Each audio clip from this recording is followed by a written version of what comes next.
give it the sauce. You gotta give it the sauce. Tell me about the sauce then. And then you can't be bougie with it. You gotta enjoy it with your hands.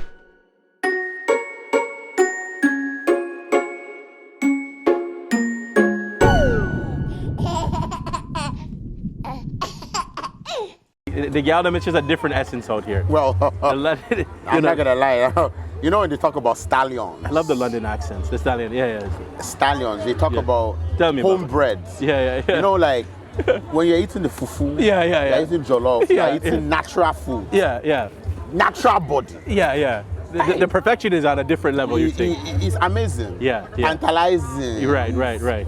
Perfection. Yeah, at its finest. At its finest, like it's pure like, you enjoyment. know, you can't even talk. You just When you're eating too much, and the food is just. You know, the food just dripping from your body. Like, Yeah. Like I can't even drink water. You know. Yeah. I'm not thirsty. I'm exhausted. But you've come here to test the jollof and give the jollof reviews now. We're reviewing it. Yeah. We're analyzing it. Yeah. Making sure that it is up to standard. Right. Like the body shapes, you make sure they're up to standard.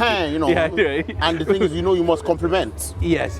When you see something that is good. Yes. For you to just walk by and not say anything. You can't. It's a sin. It's a sin. It's a sin. You must say something. You must. Because if you don't say something, then that something is not real. Right. Yeah. You understand? It's like a fine artwork. Yes. There's an expression. Wait, something is happening. Oh, she got it. Okay. Oh, okay. That's the one of the. Oh, I thought you seen a booty in the back. Yeah. So when did you reach? When did you touch down? So I was in Lagos. Yeah. And I ended up. Before here? Yeah, before here. Okay. I don't know if you guys know, but I'm a Niger boy. Of course, yeah, we know you're Niger. Yeah. For those that don't know, you already know. I'm a Niger Yoruba angel. Yes. Because we like to manifest great things. Yeah. You know. Yeah. And so everyone was like, "Yo, come to Ghana." I had some around dirty December. You know, for some people it's dirty. Yeah. For me, I look at it as it's a cool December. Yeah, it's cool. You know, because dirty implies that you are not clean. I'm a clean guy. Clean guys are not dirty. You are fresh. We are fresh. Yeah. Shout out to the brand. As you can see, even the shoes is red. Yo, shout out to the black brand. Let them see Heartless Victory. And you know what I mean? The big towns in the building. And the good thing about it is all Ghana made. You know what I mean? Made here. Yes. I linked up with and we've kind of like chopped it up. Right. And it's like that's how things happen. I think it's very natural. You know. So this is also a business trip, of course. You're never not working. Oh no, we're never. It's fun and work. Yeah. You know, and I think that's the best way to kind of like meet people, network in general. Yes. But yeah, I decided to come to the Ghana. On the 28th. And it's not your first time, of course. This is my first time. This is your first time for real? Ever. First time ever. You already know the vibe. Come on. And I won't lie to you. Ghana is a very, very beautiful place. I understand the reason why a lot of my friends just picked up a left and decided to come out here. Like Lissa, of course. Lissa, I have Rochelle, Eve. Yes. So, you have a lot of people kind of coming here and kind of building a life for themselves. Right. Yeah. And I feel like it's also the freedoms as well, because in Toronto it's like, especially during COVID, it's been locked down up and down, and it can really affect your mental health. Right. You know, especially this time of the year. Exactly. Here, the people are calm. I'm used to Lagos is like New York, on the subway. Think about New York subway. Yes. It's more you get on that one line, but that line is taking you to this place because you didn't come off at that stop. Yeah. Right. Whereas you might not make it through. It might take you 1 hour to get somewhere you could get in 15 minutes. Right. Whereas in Ghana, the train is just riding. Right. As you ride on the train, every stop is stopping at. That's the way I kind of compare. Yeah. And like what I said to your man right there, to Breda, is like it's the people back home, they stress over small things. Over here, they appreciate the small things. Yeah, it's different. Small things. Like even something as simple as like music that we're hearing. I'm sure you can hear it in the speakers in the background. Yeah. And people are just dancing and just having a good time. Kids you see playing soccer. Exactly. People are eating, they're smiling. Like these people over here, it's there's a lot of hospitality. They get out to help one another. Yeah. It's a building community. I agree.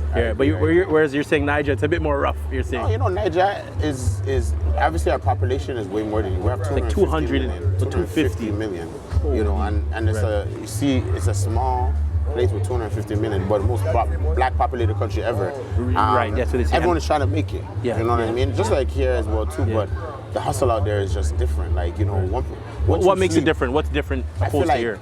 Once you sleep, somebody else is up trying to get that dollar you slept on.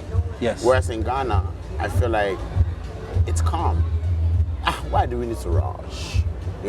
And there's nothing bad in it. I think the mix of the two is really good. I love Nigeria because it gets me then that hustle mentality. Yeah. You were born there? No, I was born and raised in Toronto. Right. You know, I'm a West End man, then easy. You know what I mean? You get me. Yeah. But I also love Ghana for the calmness, and you're still getting that African. So now, is there fufu in Nigeria? Like, is it big? Obviously there's fufu. So the thing is, we in Nigeria, we call it swallows. So like, there's different types. So like, there's like pounded yam. You know, we have eba. But we have different versions. We have eba. We have iyan. We have amala. Amala is like a darker colored one. Yeah. And then our sauces, like, I'm not gonna lie, there's so you got the sauce. You know we're here right now. You gotta give it the sauce.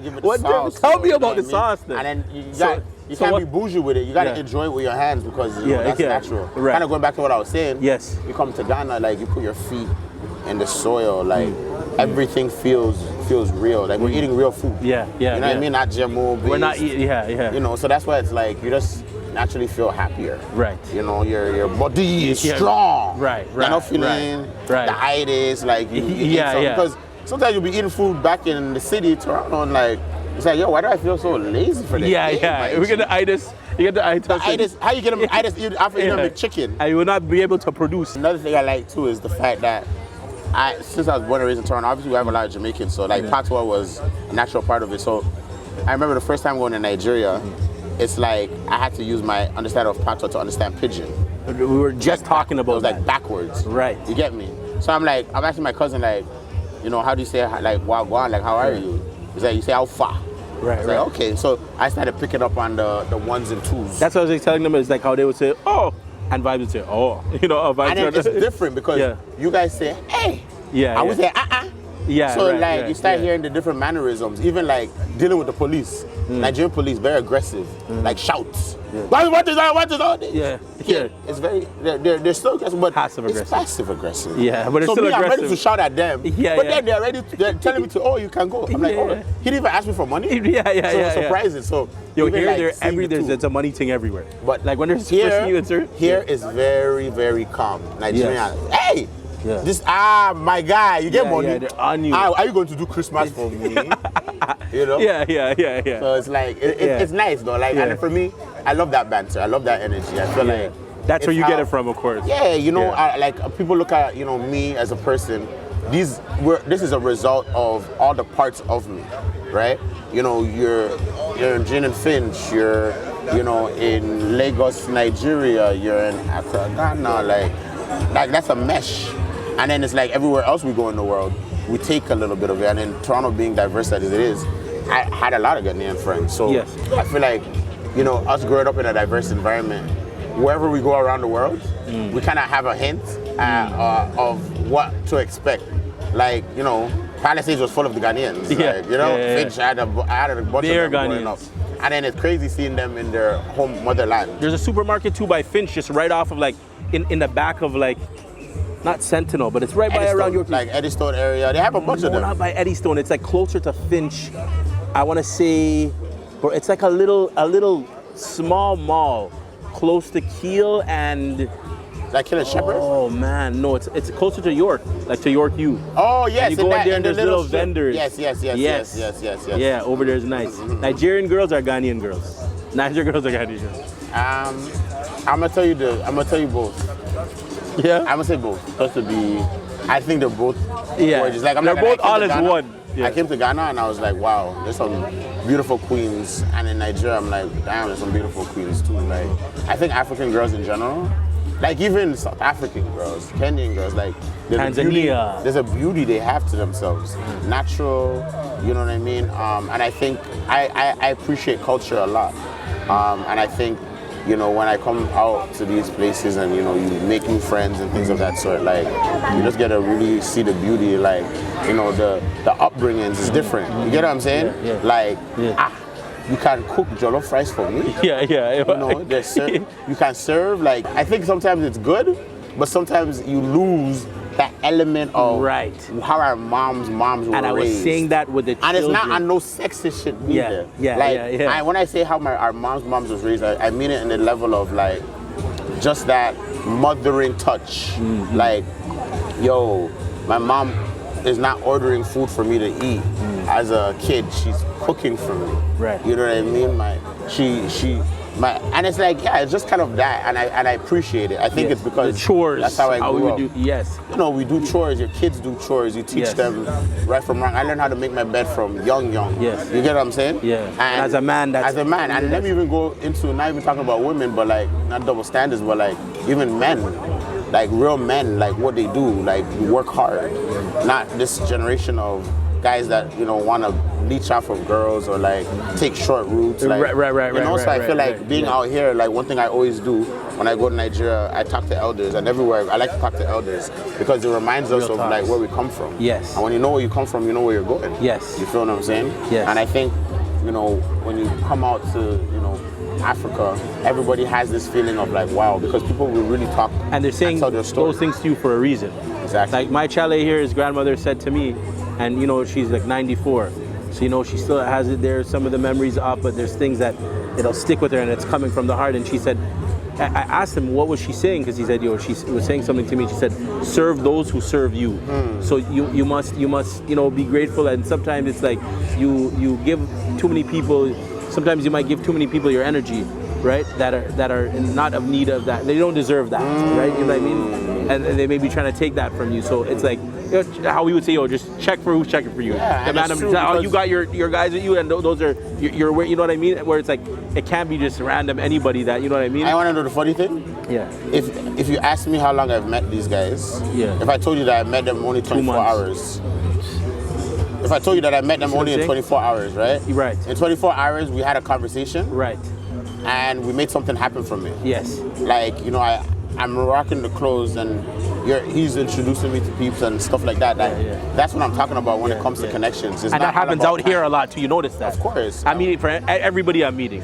This brother right here behind the camera, just like exactly. Like how you met the owner. He's gonna be working with me shooting my music video while I'm out here in Nigeria. Right. Yeah. And Ghana. Yeah. You know? Yeah. But it's like that's how it is. Like even I was on the phone with you literally like what, an hour ago. Right. And you're telling me what you did. Right. And I said, bet, I'm gonna pull up. And you best believe that, you know, he's 30, he's certified. You feel me? You know, but people need to know that like when these things happen, it's not always like planned.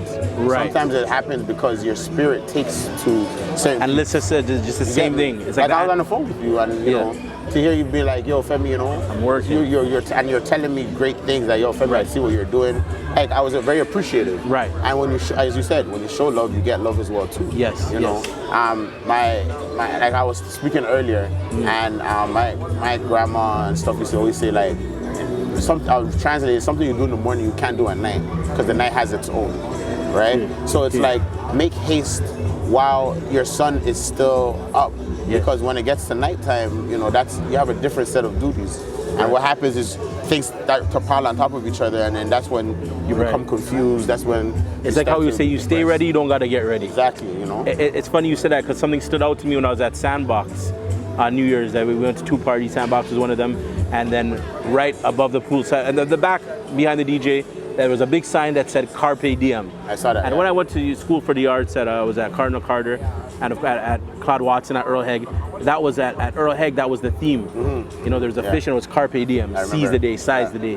So it's the same thing as you said your grandmother said. Seize the day, and you gotta make haste with it. I feel like you have an opportunity to do something. Go for it. Don't hesitate. You know what I mean? Yeah. I feel like we're in a generation where everybody wants to be a perfectionist. Yes. They want to have that perfect product. They want to have the perfect song, the perfect this, the perfect that. But there isn't anything perfect in this world except, you know, what you want to create. And you're a man, you probably encounter that a lot of times. Like, but now it's like, okay, you landed a 1-2, like, you know, special place. Don't get it twisted. Like as much as I've accomplished a lot, I'm still sometimes, I wouldn't say doubting myself, but I get to the level sometimes where I'm like, yo, I don't even think this video is good because I'll be watching my stuff too long. But then I'll show it to somebody else and they'll be like, yo, this is the best content I've ever seen. So learning to bet on yourself. But betting on yourself is easier said than done. It's not easy, you know. You have to really just put things out and not have expectations. And when you have expectations, you're gonna be disappointed. Right. Put it out and just trust that God is gonna, you know, put you in the right place at the right time. You know, coming to Ghana, like, I didn't know what to expect. You know, I got hit up by Blackson. Michael Blackson, we have a TV show together, Amazon Prime, and I know he lives in Ghana, and he was just like, oh shoot, like that's not put up to the mansion. No, it's on Amazon Prime. Right? Oh, it's right. Okay, that's what's up. Yeah. He's like, put up to the mansion, my mansion, and I was like, oh word, okay, cool. And you know, when I went out there, you know, he had Ghana jollof there. You know, you guys could check out the video after. I won't say even something like that, and then we ended up going out after that, going clubbing together, and you know, I was very appreciative to be like, you know, certain people you could meet, certain people you can see, and you see them in different parts of the world. Like, we're not having this conversation in Toronto, we're having it in Accra, Ghana, like, we flew some hours. Yeah, and we may have linked across paths in Toronto, like these plants ain't in Toronto. These plants are not in Toronto, you know? They don't grow out there. Right. You feel me? But even, and you see, my spiritual Brenna boy, music is playing. Yeah. Go for it. You know what I mean? If you want to do podcasts, do your podcast. If you want to, you know, make music, make your music. Right. But do it with a good heart. Right. Any form of content creation or or art or any form of art or you know, being a creative, that's what you just gotta go and do it. And like you said, a lot of people plan things too much. You know what I mean? It's a lot of like post-production where you just gotta, you know, and you see we have a lot of people back in the city that have been doing it for a minute.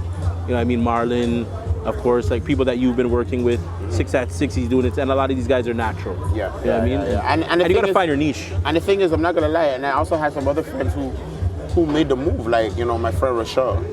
She don't live, she sold her house in Canada and moved to Ghana. Here? She lives in Ghana. She's Jamaican. Yeah, and she's a YouTuber. You know what I mean? Like, even someone like, and there's a lot of cases like that. That's why I said just bet on yourself. Right. Like, God has a destiny for you, and the only way you can fulfill that destiny is if you follow your heart. Right. Yeah. And you lead with love. You know what I mean? You manifest. Lead with love, and don't hate. I find like a lot of people don't watch face. A lot of people compare themselves to people. Like, oh, why did this guy get it and I didn't? You know, that person got this big award. And genuinely in your heart, you're not happy. How do you expect blessings to come to you if you're genuinely not happy for somebody else? Right. So I think those are the things that make you who you are. And for me, I always make sure that I check myself, I check my friends around me to make sure that, you know, that's how we're thinking, that's how we're breathing, that's how we're moving. Because, you know, tell me who you are is a result of your friends. Show me your friends and I tell you who you are. Yeah, it's true. African parents have taught us well. You know? And there's a thing they say, comparison is the thief of joy. I agree with that. Right? 100%. So you're right. You gotta really let your own path lead you. Somebody can't write your story. It's like for one of the older heads on my ends, he had a story I'll never forget where he's like he was going out of town and it was kind of like the boonies up north in Toronto. And he's like, if the man I want to go, I'm going to this cottage or whatever. And he's like, yo, man, or like, looked at him like he was crazy. Like, who goes there? Like, what are you gonna do there? You're gonna go on a canoe, whatever. And he went, and the enjoyment was like. And then before you know it, every man went and they followed it. You know what I mean? That's the thing. Sometimes like, you gotta just go. You gotta lead. And kind of going back to what you were saying, even being out here, everybody wants to come to Nigeria. Everybody wants to come to Ghana. Right. But sometimes people don't. If you're not from here, it's like, how do I get started? How do I do it? So, you know, in kind of coming out here, you know, I'm in talks with, you know, some people out here in order to kind of create that, you know, that trip where outsiders who may not directly have a connection with Nigeria or Ghana can actually come out here and get that experience. Yes. And understand this conversation that we're having on a deeper level. Yes. Because you're actually here. In it. Yes. Here. Like right now, we are in a Jamaican restaurant called JAMROCK. Literally. Owned by a Nigerian, Ghanaian, married to a Jamaican. Right. Like, that sounds Toronto to me. Right. You know what I mean? Yes. And for me, I look at it like, you know, of course people got to experience that. So if we can lead, let's lead and try to make that happen for others, you know? It's not always about individual things. It's all about, yo, what can we do for others?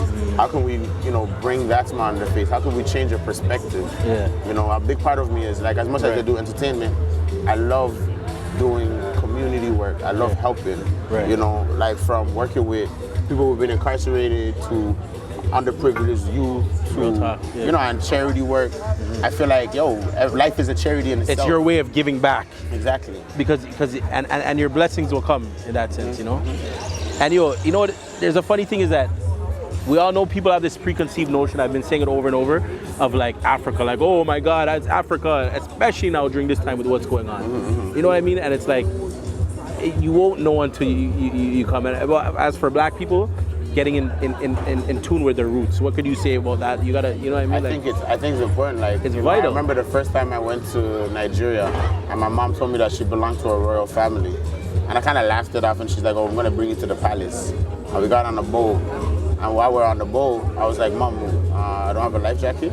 She's like, "Femi, our blood, our ancestry, our blood will never ever drown in this water. The water knows us." And my mom is a very serious individual. She's not, she's a nurse. Like, and this one, she said, "I'll bring you to the palace." Yes, so we're on the boat, and she's telling me this. And then I had to take this westernized mentality out of my head to realize that I'm in a land where my ancestors actually have come from. And I don't know, right? So we get on this boat, and the boat takes us to this island, and she's like, "Yo, Femi, this whole island, it's called Irede. Irede in Nigeria." Yeah. She's like, "Yeah, this whole island belongs to our family." And I was like, "What?" And she's like, "Yeah, we're gonna go see the king." And I remember getting in there, and they showed the pictures of like all the kings, and like that's, you know, like grandfathers and you know, and different, like, it was crazy just to see it. And then my mom's name engraved on a chair.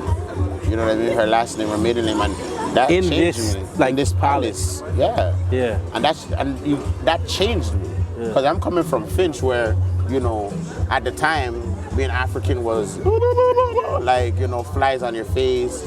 You know, everyone was making fun of you. I knew Africans that wouldn't even say they were African. They would lie and say they're from another culture. Me, I was never one of those guys. You're never one of those guys. Never one of those. Like how the Toronto man would be like, and Carabana, they're saying they're the States. Yeah, I'm Kevin from Trinidad. And then now Afrobeats got popular. Now they want to be claiming Kwame. Or no. This is a lie. Back in the day, you weren't saying that. Or you're Kevin from Trinidad and you don't know none of the soca tunes. Right? Yeah. So, but I wasn't one of those. I was always like very proud of your roots. Of my roots. But and that's what it comes back to. Yeah, proud of your roots. And you know what I mean? And for a lot of those, because there's a lot of Americans that I've spoken to, I'm like, "Oh, where are you from? Or what state are you from? Or which part of Africa are you from?" Like, some people just like, "Oh, I'm black." You speak to people, and then I speak to white people, and they're just like back home in Canada, and I ask them, "Okay, like, what's your, do you know your," I'm white, or I'm black. You know what I mean? So as for black people now, Steve Harvey even said it, you're African American. You're not named that for no reason. I think a big part of that too is just, it's literally like what you're being taught. You know, I think for a lot of black Americans, their history starts at slavery, rather than like Imansa Musa, who you mentioned the name, and a lot of people will even know that is the richest person that ever lived. Right. And like, we're rooted from that. That had $400 billion. He's richer than anybody that ever lived. Right? I watched a documentary called Explain on Netflix, and they talked about the man for 15 seconds. 15 seconds.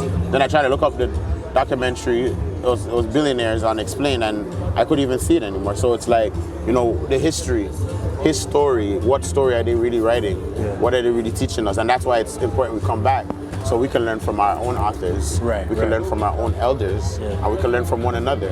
You know what I mean? I'll never bash the American for not knowing their roots. The same way I want them to bash me for, you know, not knowing my roots. You know what I mean? I feel like it's an exchange of words, an exchange of energy, an exchange of culture. Just like how people can speak different languages here, dialects, but still like the vibrancy. For me, I know Yoruba, I know Pidgin, I don't know Tree, but I'm here, you know, practicing my 1, 2, 3, my Wabo Dam. Chale, you know. Even sister was saying, Eve was saying there's a tree in Nigeria. Okay. I think she was saying that, but I don't know if it's this, like, it's similar. And I'm not, Nigeria has like over 300 different languages and dialects, like, and I'm learning these things now. Like, I used to only think it was Yoruba, Igbo, and Hausa, and then I'm learning like, and then I remember I traveled down to Owerri, which is like the east, kind of in the east, and it's like they speak Igbo there, and it's a whole different feel, and the food is different, and so, you know, amongst the travels, you know, you start realizing that there's a lot that this world has to offer. Like, Toronto's just a dot. You know, a lot of these places that we stay in all of our lives are just a dot on the map. There's a whole world out there. There's no Nigerian restaurants in the dot, in the city? Yeah, there's tons. There's a bunch of like Nigeria. Yeah. Shout out to mostly in the Cooks. West. Shout out to say those names again? SK Cooks. SK Cooks. SK Cooks, Sassy owns that. That's the homie. Shout out to Nigerian restaurant on Western Road in Finch. Shout out to my mama, because she cooks the best jollof rice you've ever seen. For real. No cap. This jollof rice and jerk chicken talk has been getting intense too, eh? We won't talk about that right now. That's a whole next. That's a whole. And you guys see my legs are shaking like this. But you're right, man. We have to tap into roots. And for people that want to come here, and let's say, or even to Niger, right? And you know what the funny thing is too? They're 45 minutes apart, right? Yeah, it's like a plane ride from like New York to Toronto. There's places they must see. Like I know from here, I haven't been to Cape Coast yet. That's on like. It's on the list. I hope I don't miss it, right? But like I said, there's beautiful beaches. You could go to Aqua Safari. Yeah. I'm a man. I like my jet skis. You could do it. People have this thing that it's just like, oh, it's Africa. It's, you know what I mean? Like. I think it's changed now though. I think the narrative definitely changed now. Like it's only poor people there. I think social media has definitely changed the narrative because people are able to see, you know, from Snapchat, from, you know, Instagram, from YouTube, you know, like life out here. And you know, apart from the partying and, you know, the enjoyment, there's also like a lot of beauty. You know what I mean? Like there's mountains in Ghana that people have never seen, you know. Nigeria Mountains, you know. Beautiful. Nigeria has beautiful scenery as well, like you know, going to Abuja as well, like, you know, the conservatory, like museums, artwork from Africans, you know, that have not been stolen or taken away, right? I feel like all of these things are very important for people to see, and they give you a sense of identity and worth and knowledge, you know, and I think that's something that everybody should experience, you know, at least once in their life. So with that being said, you already know what time it is. You already know the vibes, man. Last thing, fine boy, no pimples, just dimples, just dimples, just dimples. Yeah. And we are in Ghana. We here, man. We live, man. Sauce of Mercy, we on deck. This is the dance of December. This is the Dirty December dance. Let me give you the Dirty December dance. What time it is. Yo, make sure you guys like, subscribe. You already know, comment, all that good stuff. Hit that button wherever the heck it is. You know what I mean? You know, you already know the vibes. You know, February. We out. Come on, man.